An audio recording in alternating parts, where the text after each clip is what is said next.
आप सभी को मेरा नमस्कार। शब्द नहीं है जो मैं जोड़ पे, ऐसा मुझे नहीं लगता है कि इस ब्रह्मांड में कोई ऐसा शब्द बना है जो आज मेरी भावनाओं को, शायद उस शब्दों को अगर मैं जोड़ के अपनी भावनाओं को व्यक्त करना चाहूँ तो शायद कोई शब्द नहीं बचा है मेरे पास, ऐसा बना ही नहीं है आज जो मुझे फील हो रहा है अंदर से। बस इतना कहना चाहूँगा आप सभी महान भावों का, बहुत दूर से और बहुत कीमती समय अपना आप लोग निकाल के आज के मेरे सेलिब्रेशन में, आज के प्रोग्राम में, मेरी खुशियों में आप लोग ने अपना समय, कीमती समय निकाला, सर लोगों ने भी निकाला।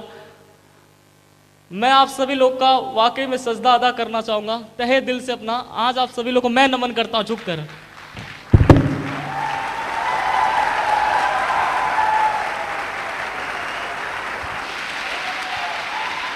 Thank you. आज यहाँ शायद मेरी जिंदगी के जितने खास लोग थे सभी यहाँ मौजूद हैं। मेरी प्यारी सी टीम, मेरे प्यारे से दमदार लीडर्स, मेरी प्यारी upline, mentor upline, role model upline, active upline, mother upline, जितने थे सारे आज मौजूद हैं आज। और मेरे परिवार के मम्मी भाई बहन जितने अपने हमदर्द थे आज सभी लोग मौजूद हैं। बस अगर कमी है तो आज कमी इस बात की है कि आज पिताजी नहीं है मेरे, बस अफसोस है। Thank you. बस इस बात का अफसोस है कि आज सभी इस खुशी में शरीक हुए हैं, लेकिन बस उनकी कमी महसूस हो रही है कि शायद अगर आज यहाँ होते तो शायद आज का प्रोग्राम अगर सामने देख रहे होते तो शायद संपूर्ण हो जाता मेरा जीवन, कि आज शायद मैं कुछ कर पाया हूँ। ये जो भी हुआ है मेरे परिवार के सपोर्ट की वजह से और इस सिस्टम अपलाइन की वजह से। हर वक्त एक ही चीज महसूस होता है, कहते हैं जिस तरह घर पे अगर 4 परिवार है, अगर छत ना रहे और आदमी रोड पे घूमे, रात होगा, दिन होगा, बारिश होगा, ठंडी होगा, आप उससे जाके कभी पूछना कि जिसके सर पे छत नहीं है, जब बारिश आता होगा तो कैसा महसूस होता होगा, जब ठंडी लगता होगा। Thank you.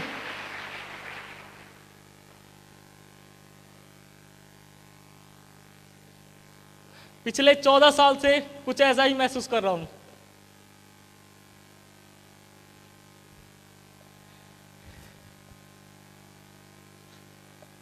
सब कुछ खुद ही करना था जीवन में। जब 7-8 साल के लगभग थे तो पिताजी तो दुर्भाग्य था मेरा कि जितना दिन सर पिताजी का साथ था, लेकिन आज अगर सच कहूं तो इस धरती का सबसे पावरफुल चीज और सबसे ज्यादा इंस्पायर करने वाला और सबसे ज्यादा, अगर मैं सोचूं, अगर कहूं सच में कि अमीर, गरीब, मिडिल क्लास, बहुत ज्यादा मध्यम गरीब और बहुत ज्यादा अमीर, पूरी संसार में अगर एक सबसे पावरफुल चीज की अगर मैं अपने दिल से बात करूं तो एक ही चीज कह सकता हूं, सबसे पावरफुल चीज मेरी जिंदगी में जो रही है वो मेरी मां रही है। मैं चाहूंगा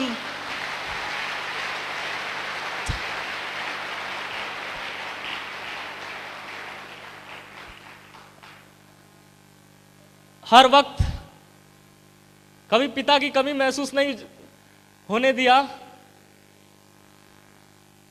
क्योंकि जब पिताजी गए थे, जब कोई भी घर पे आता था, आसपास के पड़ोस के लोग तो इतना बेकार नजर से देखते थे।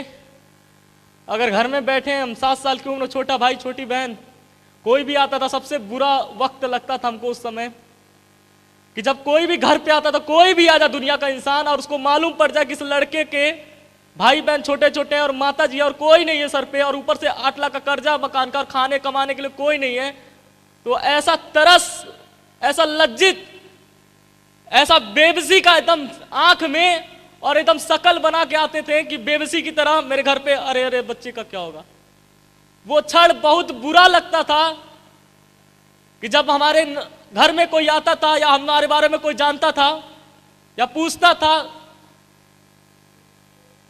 तो अब ऐसी नजर से देखता था बेबसी की, बड़ा अजीब सा लगता था यार पता नहीं क्या हो गया है मेरी जिंदगी में कि जहां जाता हूं लोग तरस खाते हैं, तरस। तरस कि बच्चे का भगवान भला कर दे। और एक जिंदगी वो थी, चल रही थी जिंदगी, कुछ खास मिल नहीं रहा था जिंदगी के अंदर, क्योंकि परिवार में मैं हूं, माता जी हैं, छोटा भाई छोटी बहन है बस। और आज माता जी भाई बहन के अलावा अगर मैं कहूं सच्चाई से, तो कोई दिखा नहीं इस पूरे 150 करोड़ की आबादी भारत की, कोई अपना नहीं दिखा जब पिताजी छोड़ के गए जो संभालने के लिए। और हमारे घर में कोई इतना योग्य नहीं था जो घर को चला सकता था। लेकिन अगर 150 करोड़ की जनसंख्या में पूरे 29 राज्यों के अंदर ना जाने कितने प्राणी रहते थे, कितने जीव रहते थे, बहुत लोग रहते थे, अच्छे अमीर बुरे सब तरह के लोग रहते थे, लेकिन इस परिवार को कोई मदद करने नहीं आया था। और जो आया था, आज मैं बहुत ज्यादा सौभाग्यशाली हूं और ऋणी हूं उन लोगों का, जब इस पूरे संसार में कोई मदद के लिए नहीं था, जब बिल्कुल खत्म था मेरा परिवार, एकदम जीरो पे थे, कुछ नहीं था खाने पहनने ओढ़ने के लिए, उस समय मेरी नानी नाना ने बहुत साथ दिया था। और मेरी मौसी, मैं चाहूंगा इन लोगों के लिए एक जोरदार तालियां होनी चाहिए।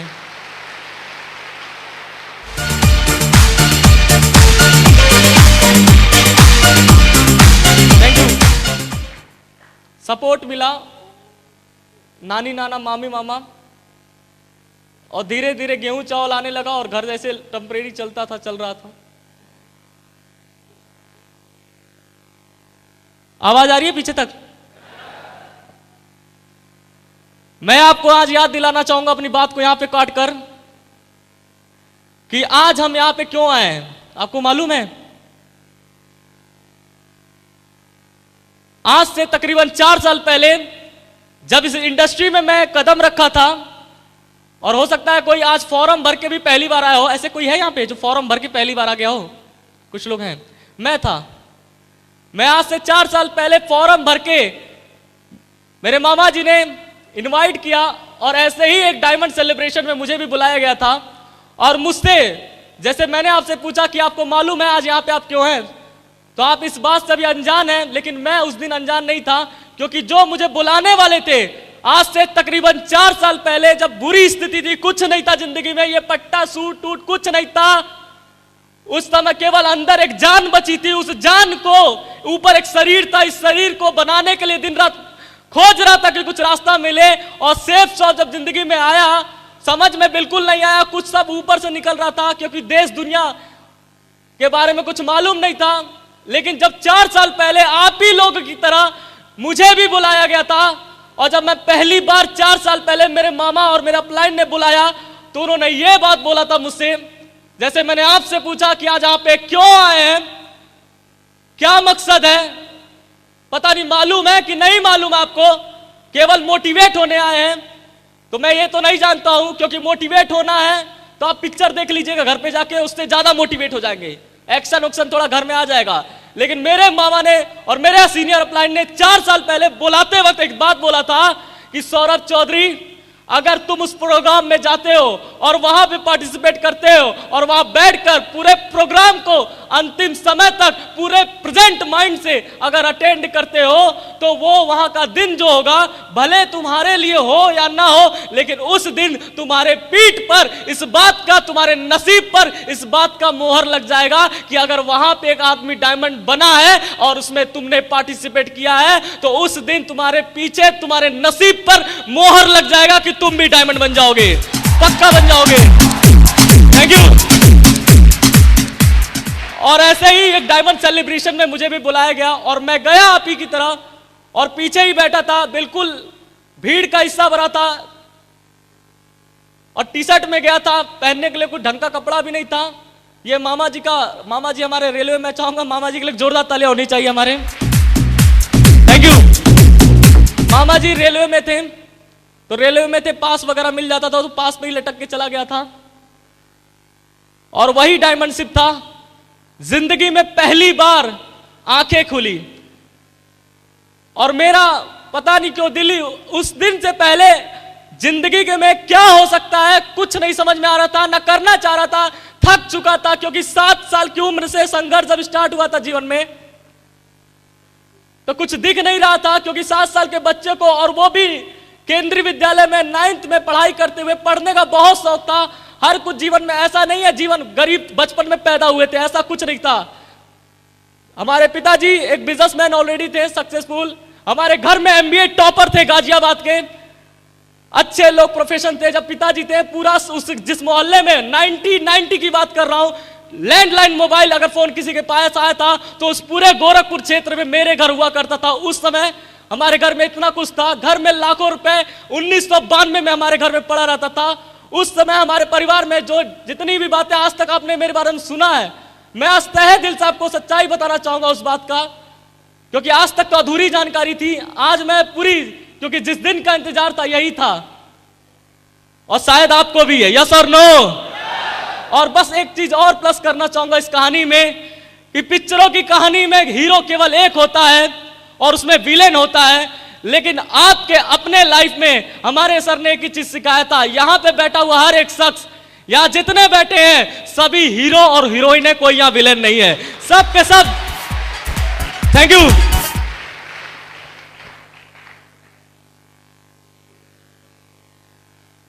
प्लान मिला 4 साल पहले, समझ में नहीं आ रहा था उस उम्र में। पिताजी जब थे तो सक्सेसफुल थे, मकान वगैरह सब कुछ था, फर्स्ट क्लास जिंदगी चल रहा था, अच्छे स्कूल में पढ़ाई कर रहे थे। जिस वीडियो गेम जो खेलते हैं लोग, हमारे घर पे दूर दूर से बच्चे आते थे खेलने के लिए, किसी के पास नहीं हुआ था वो वीडियो गेम 30-30 हजार रुपए का सन 2003 के अंदर हमारे घर में हुआ करता था। सब कुछ जिंदगी में था, कोई चीज की कमी नहीं थी, लेकिन पता नहीं क्या ईश्वर को मंजूर था, कुछ पता नहीं चला कि अचानक एक दिन ऐसा था कि जब मैं स्कूल से पढ़ के आया, सब जिंदगी बढ़िया चल रही थी, अच्छे से गुजर रहा था। हमारे घर में मेरी माता जी थी, चाचा चाची थी, माता जी थी, पिताजी थे, सब चल रहा था। पिताजी अपने बिजनेस करके आए और मैं स्कूल से जब पढ़ के लौटा, 4th क्लास में था मैं, जब स्कूल से लौटा उस दिन, तो एक ऐसा दिन था 27 नवंबर 2003, मेरी जिंदगी का सबसे बुरा दिन। पता नहीं क्या ईश्वर को मंजूर था उस दिन, कि उस दिन जब मैं स्कूल से लौटा तो बहुत बुरी खबर सुनने को, मतलब ऐसा लगा कि क्या हो गया, अचानक से बिल्कुल जमीन नीचे से हट गया और बिल्कुल समझ में नहीं आया। सब लोग घर में रो रहा है और बाद में देख रहा हूं पिताजी तो नहीं रहे, और मरने को भी क्या कहा जाता है, मर कैसे गया आदमी, यह भी समझ उस उम्र में नहीं था। बस लोग रो रहे थे, यह समझ में आ रहा था कुछ खराब हुआ है। मैं और मेरी भाई बहन किनारे बैठे हुए थे, लोग ऐसे कार्यक्रम चला, खत्म। फिर जिंदगी वहां से एक नया मोड़ ली। जिंदगी में बहुत अच्छे दिन देखे थे, बहुत अच्छे, बहुत खुशियां थी परिवार में। केंद्रीय विद्यालय में पढ़ाई कर रहा था, अच्छा चल रहा था जिंदगी में, किसी चीज की कमी नहीं थी। लेकिन एक झटके में 27 नवंबर 2003 में एक दिन में सब खत्म।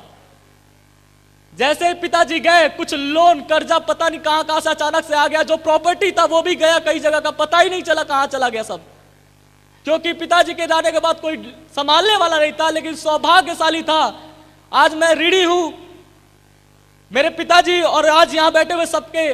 आज पहले एक और इंसान है जो आज वो भी दुनिया में नहीं है, लेकिन मेरे पिताजी के जाने के बाद उन्होंने मेरा पालन पोषण, मेरे परिवार की जिम्मेदारी उठाई थी, और मैं आज उनको सच सच प्रणाम करता हूं। मेरे चाचा जी, जिन्होंने मुझे, जब कोई नहीं समाप्त हो गया था तो उन्होंने कुछ दिन सहारा मेरा बना था। लेकिन पता नहीं क्या हुआ, 2006 जुलाई, कुछ ऐसा वक्त आया कि वो भी लीड कर रहे थे, थोड़ा थोड़ा घर को चला रहे थे, जितना उनसे हो पा रहा था वो भी अपना काम करके, बिजनेस करके अपने परिवार को भी चला रहे थे, मेरे परिवार को भी चला रहे थे, उसी घर में रहकर। पढ़ाई बहुत ज्यादा सौभाग्यशाली हूं कि अगर आज मुझे कुछ आता है इंग्लिश में, हिंदी में, कुछ भी, केमिस्ट्री, मैथ, कुछ भी आता है तो मेरे चाचा की वजह से आता है। मैं चाहूंगा एक जोरदार तालियां मेरे चाचा जी के लिए भी। पिताजी के जाने के बाद वही सहारा बने, कुछ दिन तक चला, लेकिन दुर्भाग्य से एक वक्त ऐसा भी आया कि उनका भी साथ छूट गया। उनको भी एक बीमारी लगी और वो भी नहीं रहे, स्वर्गवास हो गया उनका भी। और उनके जाने के बाद तो तहलका ऐसा मचा परिवार के अंदर कि जितनी मैंने अमीरी देखी थी, जो चांदी के बर्तन में खाया करते थे, जो भोकाल था, जो रौब था उस समय का, घमंड था अंदर, घमंड तो नहीं बोलेंगे लेकिन हाँ बच्चा था, साइकिल था, सब कुछ था, तो दूसरे बच्चों को दिखाता था बहुत और अच्छे से खुल मिल के रहता था, मजा करता था, नहीं जानता था कुछ। लेकिन जैसे चाचा जी भी जब चले गए तब तो बिल्कुल विपरीत, इतना ज्यादा अनाथ की तरह लगा। चाची जी अपना परिवार लेके किनारे, वो अपने मैके चले गई, अब बचे हम और मेरी मम्मी और मेरी छोटा भाई और मैं और बहन, 4 परिवार केवल बचे थे उस परिवार में। और सब लोग जितने अपने कहने वाले लोग थे, केवल इतने ही नहीं, मेरे खानदान का खानदान और बड़ा था, और भी लोग थे जो बोलते थे अपने हैं। जब पिताजी थे कमाते थे तो सब थे अपने, लेकिन जब पापा और चाचा दोनों गए तो जो अपने कहने वाले थे वो सपनों में भी अब नहीं नजर आ रहे थे, सब के सब छोड़ के भाग चुके थे, कोई ना कोई नजर। क्योंकि लोग अगर मेरे दरवाजे पे आते ना तो सबको मालूम, अगर आप लोगों में से कोई भी आता ना, सच कह रहा हूं उस समय की स्थिति परिस्थिति इतनी डैमेज थी कि अगर आप मेरे घर में आके बैठ जाते ना, आपके घर में अगर आपके जेब में 1000 रुपया भी होता ना, आप निकाल के दे के जाते हैं, तरस खा के जाते हैं। कुछ ऐसी खराब स्थिति चल रही थी, क्योंकि जब सब खत्म हो गया तो ऊपर से 8 लाख का कर्जा था मकान का। हम लोग तो अभी ये भी नहीं जानते थे, अभी तो सब सदमा लगा ही था। लेकिन कुछ दिन के बाद, 6 महीना बाद एक नोटिस आया घर पे, और नोटिस में पता चला कि जिस मकान में हम अपना समझ के, अपने पिताजी का समझ के हम रह रहे हैं, वो मकान भी अपना ही नहीं है, वो भी लोन पे 8 लाख का सरकार का। और उस समय तीसरा झटका लगा कि पिताजी तो गए ही गए, लेकिन साथ में इतना बड़ा लोन, 8 लाख का लोन छोड़ के गए, और कमाने वाला कोई नहीं, समझाने वाला कोई नहीं, बताने वाला भी कोई नहीं था। पढ़ाई कर रहा था, 9th क्लास में पढ़ने बहुत शौक था, नेशनल प्लेयर तक, चेस का मैं खिलाड़ी भी रह चुका, हर चीज मेरा बेस्ट टू बेस्ट था। लेकिन 9th क्लास में पढ़ते वक्त स्कूल से निकाल दिया गया, केवल यह बोलकर क्योंकि हम फीस नहीं जमा कर पाए थे। मेरे भाई बहन को स्कूल से निकाला गया था इसलिए क्योंकि फीस नहीं जमा हो पाया था। घर पे आके बैठ गए, और मम्मी से एक बात जरूर मैं उस दिन बोला था, साइकिल हीरोजुम थी, आया घर पे, और जिस मास्टर ने निकाला था गुस्सा तो बहुत तेज आया था। लोग कहते हैं कि यहाँ इंसान ही इंसान के काम आते हैं, वहां इतना उसको जाति प्रमाण पत्र, आय प्रमाण पत्र, स्कॉलरशिप के लिए मैंने सब दिया था कि स्कॉलरशिप पे पढ़ा देगा, कुछ नहीं किया। और घर आ गया, और घर में आया तो माता जी को उसी दिन बोला, और आज भी आपसे कह रहा हूं कि जिस दिन वो आया था लौटकर वापस स्कूल से, उसी दिन के बाद कभी स्कूल का मुंह नहीं देखा, ना विद्यालय ना कॉलेज का। घर पे आया और उसी दिन मम्मी को फाइल कर दिया था कि आज के बाद पढ़ना उड़ना कुछ नहीं है, क्योंकि पढ़ लिख के हम देख रहे हैं ये लोग पढ़े लिखे हैं कि इंसानियत नाम की तो कोई चीज में नहीं अंदर। अब कुछ भी करना है, जो भी करना है करेंगे, देखा जाएगा। घर में मैं बड़ा था, उस समय उम्र थी लगभग 10-12 साल की होगी, और जब निकाला गया स्कूल आया, लौट के आया घर पे, बोल दिया फाइल आप कभी नहीं पढ़ेंगे, कुछ भी हो जाए, पैसा कितना भी आ जाए अब नहीं पढ़ेंगे। दिमाग में एकदम सेट हो गया था कि पढ़ लिख के भी इंसानियत थोड़ी ना रहता अंदर। और आया घर पे और बोला कुछ करेंगे देखा जाएगा। वही साइकिल लेके 3 दिन निकला रहा, भ्रमण करता रहा पूरा, छोटी सी उम्र, अपने दोस्तों के पास गया, सबके पास गया। सबसे बुरा लगता था 8 लाख का नोटिस। अगर एक बार, मेरी माँ हमेशा इस बात के लिए रोया करती थी बार बार कि अगर घर पे, अगर नोटिस बोर्ड पे, अगर घर पे सील लग गया ना तो सबसे बड़ी इज्जत का, जो इज्जत आज तक पिताजी ने बनाई थी सब खराब हो जाएगी। अगर घर भी लोन पे चला गया, अगर ऐसे भी नीलाम हो गया तो सबसे बड़ा टेंशन तो मेरे सर पे था। कुछ भी कर सौरभ चौधरी, सब पढ़ाई उड़ाई छूट के सब लोग घर में बैठा है, कोई कुछ नहीं करता, सब घर में, हमारे परिवार 4 परिवार बैठा रह गया, और मैं ही था घर घर घूम रहा था जाके कि कोई नौकरी, कोई रास्ता मिले जहां से मैं अपना लोन बचाऊं। ये 8 लाख का घर नहीं बचेगा तो हम तो सीधा फुटपाथ पे दिखेंगे। समझ में नहीं आ रहा था, लेकिन जितना दुनिया के लोग बताएं, सब कुछ करने के लिए मैं गया। सबसे पहले दोस्त के पास गया तो वहां मेरे दोस्त के पिताजी मिले, जिन्होंने राय दिया कि मेडिकल स्टोर पे बाबू बैठो, मैं तुमको लगवा देता हूँ, 600-700 रुपया मिलेगा, वहां से कमाना, कम से कम कुछ तो खर्चा चलेगा, कुछ तो एडजस्ट होगा। वो भी ट्राई किया, दिन भर बैठ के किया। माता जी जैसे बताई फैक्ट्री में, तो सुबह अगर 9 बजे वहां बैठना होता था, शाम को लौटिए, फिर वहां रात में फैक्ट्री के अंदर जाइए। और ठंडी में वो भी जाते थे माता जी के साथ, क्योंकि दुनिया के नजर से बच के जाना रहता था। बच के इसलिए कॉलोनी था, पूरा विकास नगर कॉलोनी मोहल्ला था, उस मोहल्ले में बहुत देखने वाले लोग थे। और एक जमाना था जब अपना दिन भी था, लेकिन जब दिन खराब हो गया तो लोग कहने के लिए भी तैयार थे, बहुत हंसने के लिए तैयार थे। तो मेरी माँ का एक सबसे बहुत महत्वपूर्ण चीज था सम्मान, वो सम्मान कभी ना जाए, इसलिए रात में हम लोग जाते थे कि जाएंगे छोटा बोट गिलास फैक्ट्री के अंदर भरेंगे, लोगों को मालूम भी नहीं पड़ेगा और अपना काम भी हो जाएगा। तो 300-400 उधर से आते थे और 600 इधर। और एक वक्त आया, सबसे बुरा वक्त मैं कह सकता हूं कि पता नहीं दिमाग में क्या ख्याल है, और एक दिन में और जॉब करने का शौक आया, पढ़ा लिखा होने के बावजूद भी, क्योंकि मैं ऐसा समझता हूं कि आज के युग में बहुत ज्यादा टैलेंटेड होंगे, बहुत ज्यादा वेल एजुकेटेड होंगे, तब जाके सरकार पूछती है यस और नो, तब तो हम किसी के काम आते हैं, नहीं तो ऐसे तो हम घर पे निकम्मे बैठे ही हैं। बस ऐसे चल रहा था। उस समय कुछ नहीं मिला, मेडिकल स्टोर पे भी नहीं चला, तो मेडिकल स्टोर पे कोई और आ गया और मेरा काम पता नहीं उसको अच्छा नहीं लगा, शायद मैं बात नहीं कर सकता था, डील नहीं कर पा रहा था कस्टमर को, सामान कुछ ऊपर रखा था मैं पा नहीं पाता था, तो हमको निकाल दिया वहां से। फिर उसके बाद दूसरा खोजे तो दूसरा कुछ मिल नहीं रहा था, पैसा जल्दी चाहिए था, तो जल्दी चाहिए था, अभी चाहिए था, तुरंत चाहिए था, समय नहीं था अपने पास, खाने के भी लिए नहीं था, तो उस समय कुछ नहीं मिला। तो एक आदमी मिला रास्ते में चलते हुए, पूछा क्या था, निराश हो, चलते हुए रोड पे मिला, निराश कहाँ हो? हम बोले आपसे क्या मतलब? तो वो बोल रहा है, थोड़ा तगड़ा हट्टा कट्टा था। फिर पूछा बताओ बताओ अगर कोई बात हो तो। अच्छा भला ही आदमी था, लेकिन फिर बता दिया कि हमको कमाने का कोई जरिया, कोई नौकरी चाहिए। तो बोला मेरे पास है, करोगे? हम बोले हाँ बताइए, अच्छे आदमी आप लग रहे हैं।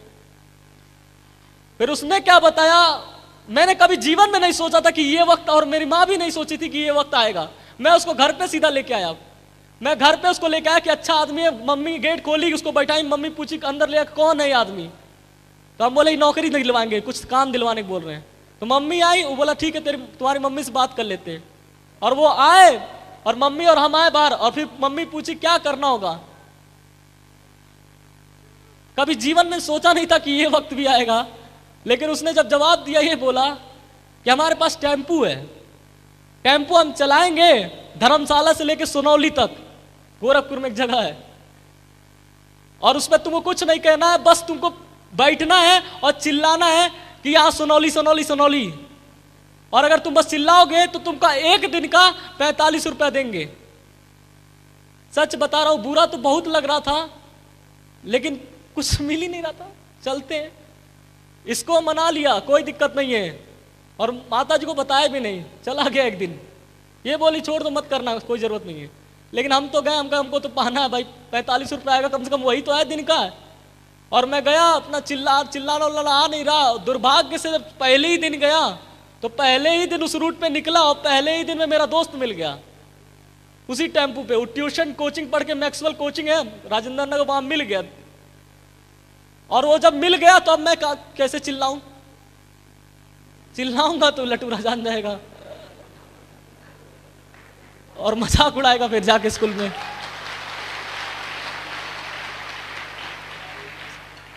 अगला स्टॉपेज पड़ा, जैसे एक जगह पड़ा, वो बैठा हुआ था, तुरंत हम कहें कि ठीक है दोस्त अभी चिल्ला नहीं रहा, मैं बैठा हूँ चुपचाप। बोल रहा है कितना भी टेम्पू वाला, मैं पीछे लटका हुआ हूँ, कुछ नहीं बोल रहा हूँ। और बोला अभी आ रहा हूँ। जैसे एक जगह था बरगदवा, वहां मैं उतरा और वहीं से गायब हो गया। फिर उसको दोबारा नजर नहीं आया, वो भी गया हाथ से। फिर ढूंढा, भागा भागा भागा, फिर कुछ नहीं मिल रहा था। फिर सौभाग्य रहा, फिर एक नौकरी हाथ लगी, घर घर जाके फिल्टर मशीन बेचने का। हिंदुस्तान में कुछ मिले या ना मिले, लेकिन बेचने का काम जरूर मिल जाता भाई, बात सही है। यस और नो? याद रखिएगा, जब भी जिंदगी में कुछ अच्छा और बड़ा होने वाला रहता है, दो ही चीज सर पे भारी होता है, या तो सरस्वती माता भारी पड़ेंगी, या तो शनि महाराज घूम रहे हैं, आपको दिखेंगे नहीं, लेकिन हो सकता है अभी भारी पड़ सकते हैं आप पे सर पे। सरस्वती पड़ गई तो कल्याण है, और अगर शनि पड़ गए तो जो है वो तो गया ही फिर आपका। एक्साइटेड है? पता चलना चाहिए कि आज से, आज का जो डेट है, इस डेट को माइंड के अंदर सेट कर लीजिए। और मेरा यहां पे कोई अलग से किसी और कहीं और की टीम नहीं आकर, ये अपनी टीम है, इस अपनी टीम में दम हो या ना हो, लेकिन मैं आप सभी से बैठे हुए सभी से वादा कर रहा हूं, अगर आप मुझे नहीं जानते हैं तो आज जान लीजिए, मेरा नंबर है, किसी से भी ले लीजिए या मैं आप तक आ जाऊंगा, ये मेरी वादा रहा आपसे। लेकिन इतना जरूर वादा करता हूं आप सभी लोगों से कि यहां जितने लोग बैठे हैं इन सभी से वादा है, अगर वाकई में खून लाल है और मां ने अगर दूध पिलाया है और 2 हाथ 2 पैर और दिल में छेद नहीं है, तो मैं अपनी तरफ से वादा करता हूं आप सभी लोगों से, आप भी अपने तरफ से कर लेना होगा, करना होगा, कर लीजिएगा, वरना मैं तो करने के लिए तैयार हूं, 2 साल आपके साथ डटने के लिए तैयार हूं। यहां बैठा हुआ नीचे से लेकर ऊपर तक, टेढ़ा मेढ़ा, दाएं बाएं, छोटा बड़ा, काला पीला, जैसा जो समझते हैं अपने आप को समझ लीजिए। लेकिन यह सौरभ चौधरी का वादा है कि यहां जितने लोग बैठे हैं मैं गारंटी लेता हूं आप सबकी, जहां जाना पड़े, जो करना पड़े, अगर मेरे गुरु ने यहां तक इस डायमंड का पट्टा पहनाया है, और मैं ऐसा समझता हूं कि 24 साल की उम्र में एक लड़का था भगत सिंह, अगर भगत सिंह 24 साल की उम्र में बिना मतलब का, कोई निजी स्वार्थ नहीं था, बिना मतलब का 24 साल की उम्र में देश के नाम के लिए शहीद हो सकता है, तो मैं आज इसी मंच से वादा कर रहा हूं आप सभी लोग से कि ये जिंदगी आप सबके डायमंड बनाने के नाम मैं आज लिखता हूं 100%।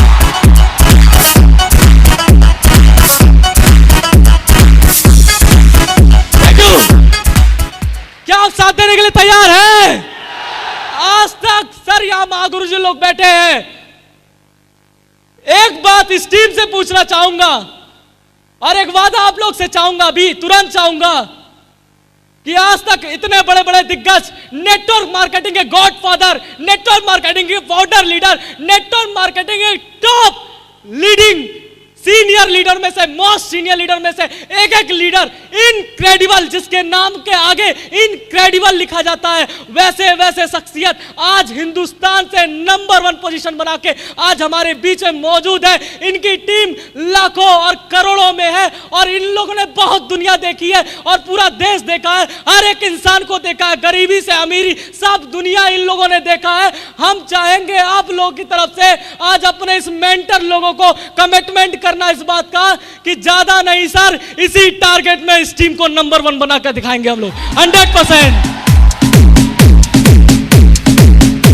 क्या आप लोग साथ देने के लिए तैयार हैं?